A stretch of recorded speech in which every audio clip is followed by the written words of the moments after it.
প্রিয় সপ্তম শ্রেণীর শিক্ষার্থীরা, আজকের অনলাইন ক্লাসে তোমাদের স্বাগতম। আমি মোহাম্মদ মুখলিসুর রহমান, সহকারী শিক্ষক আইসিটি বলাকোট উচ্চ বিদ্যালয়। চিত্রটি লক্ষ্য করো, এখানে কি বোঝা যাচ্ছে? চিত্রটিতে কি বোঝা যাচ্ছে? মেমোরিতে উনি কিছু স্মৃতি ধারণ করে রাখছেন। ঠিক আছে, এগুলো আমরা পর্যায়ক্রমে দেখতে পাচ্ছি। এরপরের একটি চিত্রতে যাই আমরা। এখানে একটু দেখো কম্পিউটার ডায়াগ্রাম। আমি একটি চিত্রটিকে তোমাদেরকে বোঝানোর চেষ্টা করি। প্রথমে ডাটা ইনপুট দেওয়ার পর তথ্য প্রথমে কোথায় যায়? ডাটা ইনপুট দেওয়ার পর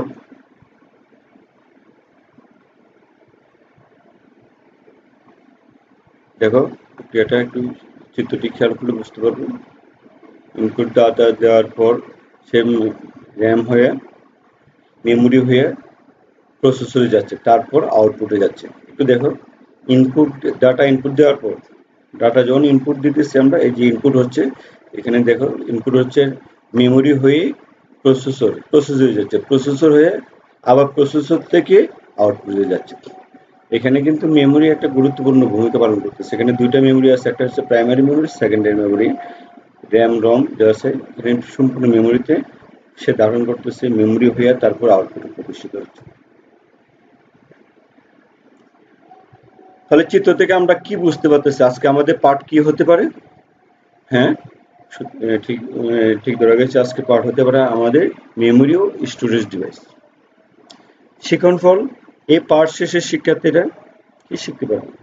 মেমোরি ও স্টোরেজ ডিভাইস কি বলতে পারবে, মেমোরি স্টোরেজ ডিভাইসের শ্রেণী বিভাগ করতে পারবে, র্যাম ও রোমের পার্থক্য নির্ণয় করতে পারবে, বিভিন্ন ধরনের মেমোরি স্টোরেজ ডিভাইসের পরিচিতি বর্ণনা করতে পারবে। আমরা একটু দেখি চিত্রটি। মেমোরি স্টোরেজ ডিভাইস কিভাবে কাজ করে নিচ্ছে, চিত্রটি দেখলে বুঝতে পারবে। একটু দেখো, প্রথমে যে চিত্রটি দেখা যাচ্ছে সেটা হচ্ছে হার্ড ডিস্ক, এটা একটা স্টোরেজ ডিভাইস। আর এরপর হচ্ছে মেমোরি, এরপর হচ্ছে সিপিইউ। তাহলে হার্ড ডিস্ক থেকে কোনো ডাটা মেমোরিতে যাচ্ছে, মেমোরি হয়ে তারপর প্রসেসরে যাচ্ছে। হার্ড ডিস্কে কোনো তথ্য থাকলে সেই তথ্য মেমোরি হয়ে তারপর প্রসেসরে যাচ্ছে, প্রসেসিং হয়ে তারপর আমরা মেমোরি, তারপর পুনরায় আবার মেমোরি হয়ে তারপর আউটপুটে যাচ্ছে। তাহলে এখানে পুরো প্রক্রিয়াটা তোমরা একটু দেখো, দেখলে বুঝতে পারবে এখানে কি হচ্ছে। এরপরের স্টেপে যে আমরা মেমোরি শ্রেণী বিভাগ। কম্পিউটার যেখানে তথ্য উপাত্তগুলো জমা রাখা হয় তাকে বলা হয় মেমোরি। হ্যাঁ, কম্পিউটার যেখানে সবাই কম্পিউটার ব্যবহার করি, কিন্তু আমরা একটু চিন্তা করে দেখি আসলে কোথায় জমা থাকে, জিনিসগুলোর নাম কি, আমরা চিত্রের মাধ্যমে তা আরো পরিষ্কার হলো। মেমোরি প্রধানত দুই প্রকার: প্রধান মেমোরি, দুই সহায়ক মেমোরি। কম্পিউটার মেমোরি, প্রধান মেমোরিকে আমরা প্রাইমারি মেমোরি বলি এবং সহায়ক মেমোরিকে সেকেন্ডারি মেমোরি। তাহলে প্রাইমারি মেমোরি কয় ধরনের? প্রাইমারি মেমোরি হচ্ছে দুই ধরনের, র্যাম ও রম। আবার সেকেন্ডারি মেমোরি কয় ধরনের? হ্যাঁ, সেকেন্ডারি মেমোরি হচ্ছে তোমাদের দেখাচ্ছি 5 ধরনের। প্রথমে হচ্ছে ফ্লপি ডিস্ক, তারপর হচ্ছে hard disk, CD, DVD, pen drive.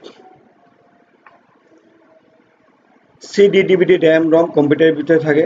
RAM, ROM কম্পিউটারের র্যামটাকে আমরা লাগাইতে পারি, র্যাম আর রমটাকে ফিক্সড থাকে, নির্দিষ্ট জায়গায় বসানো থাকে। সেকেন্ডারি ফ্লপি ডিস্ক, আগে একসময় ফ্লপি ডিস্ক ব্যবহার হতো, এখন আর ব্যবহার হচ্ছে না। ফ্লপি ডিস্কের তোমার ধারণ ক্ষমতা ছিল 1.44 মেগাবাইট। হার্ড ডিস্ক এখন প্রচুর জনপ্রিয়। হার্ড ডিস্কে অনেক কিছু ডাটা রাখতে পারি আমরা। এখন হার্ড ডিস্ক অনেক বড় আকার চলে আসছে। সিডি, ডিভিডি এখন ব্যবহার হচ্ছে। পেনড্রাইভ তো প্রচুর জনপ্রিয়, সবার কাছাকাছি পেনড্রাইভ আছে। পেনড্রাইভ এখন অনেক বড় আকারে চলে আসছে, 120 জিবি, 32 জিবি, 64 জিবি পর্যন্ত চলে আসছে। একক কাজ। মেমোরি কি? মেমোরি কত প্রকার ও কি কি? সাধারণত প্রধান মেমোরি দুই ধরনের। প্রধান মেমোরি কয় ধরনের? দুই ধরনের। একটা হচ্ছে কি র্যাম, র্যামের পূর্ণ হচ্ছে র্যান্ডম অ্যাক্সেস মেমোরি, আর একটা হচ্ছে রম, রিড অনলি মেমোরি। র্যাম প্রধান মেমোরির ক্ষমতা দুইভাবে প্রকাশ করা হয়। র্যামকে আমরা কিভাবে প্রকাশ করি? র্যামের ধারণ ক্ষমতা প্রকাশ করি বাইটে, আর রমের হচ্ছে গতি, যা হার্টজ নামে পরিচিত। র্যাম যে কোনো জায়গা থেকে সরাসরি তথ্য সংগ্রহ করে বলে একে র্যাম নম অ্যাক্সেস মেমোরি বা র্যাম, সংক্ষেপে র্যাম বলে। যে কোনো তাতে তুমি যে কোনো একটা কিছু কম্পিউটার চালু করার আগে র্যামে যাবে, র্যামের থেকে তারপর তুমি তোমার ডিসপ্লেতে প্রদর্শিত হবে। তাহলে যে কোনো জায়গাতে সে যখন তখন যে কোনো জায়গাতে সে তথ্য সংগ্রহ করতে পারতেছে। র্যামের তথ্য থাকা না থাকা বিদ্যুৎ প্রবাহের উপর নির্ভরশীল। হ্যাঁ, বিদ্যুৎ চলে গেলে তুমি কম্পিউটার বন্ধ হয়ে গেলে র্যামের তথ্য আর থাকে না। তাহলে বিদ্যুৎ প্রবাহ বন্ধ হলে র্যামের সমস্ত তথ্য মুছে যাবে। এখন কোনো কারণে তোমার কম্পিউটার বন্ধ হয়ে গেল, তাহলে র্যামের তথ্য সাথে সাথে চলে যাবে, সেটা স্থায়ীভাবে আর র্যামে থাকবে না। তুমি যখন পুনরায় কম্পিউটার চালু করবে তখন যে প্রোগ্রামটা চালু ছিল ওই প্রোগ্রামটা পুনরায় চালু করতে হবে, অথবা যে যে প্রোগ্রাম অথবা ভিডিও অথবা যে কোনো একটা ভিডিও, কেউ ভিডিও যদি দেখতে চাও অথবা কি কোনো কাজ কোনো প্রোগ্রামিং এ কোনো কাজ করতে চায় তাকে পুনরায় কাজটা আবার চালু রাখতে হবে। রমকে আমরা বলি রিড অনলি মেমোরি, মাদারবোর্ডের সাথে সংযুক্ত থাকে। এটা কিন্তু মাদারবোর্ডের সাথে মোটামুটি একদম ফিক্সড থাকে। বিদ্যুৎ থাকা না থাকার উপর এই মেমোরি নির্ভর করে না, এটা কিন্তু ফিক্সড থাকে বিধায় সেটা বিদ্যুৎ থাকা না থাকার উপর নির্ভর করে না। ব্যবহারকারীরও বিশেষ ব্যবস্থা ছাড়া এটি মুছে ফেলতে পারে না। যখন বিশেষ প্রয়োজন, যখন এটা নষ্ট হয়ে যাবে তখন এটা উড়ে ফেলতে হবে অথবা মুছে ফেলতে হবে। এটা না হলে এমনি প্রয়োজন পড়ে না এটাকে কোনো কিছু করার। রম, এই মেমোরি শুধু পাঠ করা যায় কি রম বলা হয় বা রিড অনলি মেমোরি বলা হয়। শুধু পাঠ করা যায়, এখান থেকে শুধু পাঠ করা যায়, এখানে তুমি আর কিছু করা যাবে না। কোনো তথ্য সংযোজন করতে পারবে না, বিয়োজন করতে পারবে না, অর্থাৎ কোনো কিছু যোগ করতে পারবে না, তারপর কোনো কিছু বাদ দিতে পারবে না, তাই একে স্থায়ী মেমোরি বলা হয়। জোড়াই কাজ, র্যাম ও রমের মধ্যে পার্থক্য নির্ণয় করো। হার্ড ডিস্ক, এটি তথ্য সংরক্ষণের প্রধান যন্ত্র। কম্পিউটারের খোলা ফাইল হার্ড ডিস্কে জমা রাখা হয়। IBM কোম্পানি 1956 সালে মেইন ফ্রেম ও মিনি কম্পিউটার ডাটা সংগ্রহের জন্য প্রথম হার্ড ডিস্ক। তাহলে হার্ড ডিস্কটা প্রথম কত সালে ব্যবহার হয়েছিল? 1956 সালে IBM কোম্পানি ব্যবহার করেছিল। পরবর্তীতে 1980 সালে 1 গিগাবাইট তথ্য ধারণ ক্ষমতা হার্ড ডিস্কের আকার ছিল একটি বড়সড় ফ্রিজের বা রেফ্রিজারেটরের সমান। তাহলে চিন্তা করো যে 1 গিগাবাইট মাত্র, এটা ধারণ ক্ষমতা কত? একটা বড়সড় ফ্রিজ বা রেফ্রিজারেটরের সমান, তাও 1980 সালে। বর্তমানে কিন্তু অনেক বড় আকার আসছে। 1 গিগাবাইট এখন পেনড্রাইভ বরঞ্চ পাওয়া যায় না, বরঞ্চ পেনড্রাইভ এখন 8 গিগাবাইটের নিচে কোনো পেনড্রাইভ পাওয়া যায় না। তাহলে চিন্তা করো যে কত, তখন 1 গিগাবাইটেই কত অল্প ছিল। হার্ড ডিস্ক দুই ধরনের, ইন্টারনাল হার্ড ডিস্ক আর একটা হচ্ছে external portable USB. External hard disk বলা হয়। তোমরা একটু দেখবে বড় ধরনের হার্ড ডিস্কটা অনেকে হাতে নিয়ে থাকে, পোর্টেবল হার্ড ডিস্ক, এটাকে পোর্টেবল হার্ড ডিস্ক বলে। ইউএসবি পেনড্রাইভের মতো ইউএসবি কেবল আছে, কেবল থেকে হার্ড ডিস্কের সাথে কম্পিউটারের সাথে কানেকশন দিয়ে দেওয়া রাখা হয়, এটা পোর্টেবল হার্ড ডিস্ক। এটাকে বলা হয়, যেহেতু এটা বহন করা যায়, এটা যখন তখন যে কোনো জায়গায় তুমি বহন করতে পারবে, তুমি প্রয়োজনীয় তথ্যগুলো রাখতে পারবা। এটা বিভিন্ন সাইজে হয়ে থাকে। তোমার ইন্টারনাল এবং এক্সটার্নাল হার্ড ডিস্ক 500 GB থেকে 4 terabyte, external hard disk 4 terabyte, কিন্তু ইন্টারনাল হার্ড ডিস্কগুলো আরো বেশি, 6 টেরাবাইট, 7 টেরাবাইট, 10 টেরাবাইট, অনেক 6 টেরাবাইট পর্যন্ত আরো বেশি আছে বাজারে। তারপর হচ্ছে হার্ড ডিস্কে অনেকগুলো চাকতি রয়েছে, তাদেরকে প্লটার বলা হয়। একটু খেয়াল করো, হার্ড ডিস্কের ভিতরে এই যে চাকতিগুলো, এটাকে কি বলা হচ্ছে? এটাকে বলা হয় প্লটার। হার্ড ডিস্ক চালু হলে প্লটারগুলো চালে। হার্ড ডিস্ক যখন চালু হবে, পাওয়ার থাকবে, তখন এটা ঘুরতে থাকবে, প্লটারগুলো ঘুরতে থাকবে। হার্ড ডিস্কের গতি RPM, রোটেশন পার মিনিট উপর নির্ভর করে, RPM এর উপর নির্ভর করে।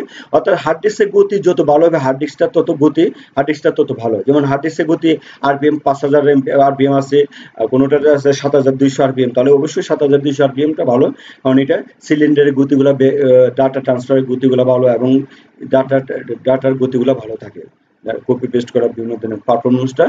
আর RPM 5000 এর চেয়ে RPM 7200 পারফরমেন্স আরো বেটার হয়। আরো কিছু memory storage device, CD, DVD. সিডিকে আমরা কম্পিউটার বলি, ডিভিডিতে তথ্য রাখা বা পাঠ করতে লেজার স্টোরেজ ব্যবহার করি। এটা সিডি, ডিভিডি। সিডি রমে তোমরা একটু খেয়াল করবে, সিডিটা যখন আমরা রাখবো তখন সিডি থেকে একটা ছোট লেজার স্টোরেজ মতো বের হয়, ওইটা সিডিটাকে রিড করলে আমরা তা দেখতে পাই।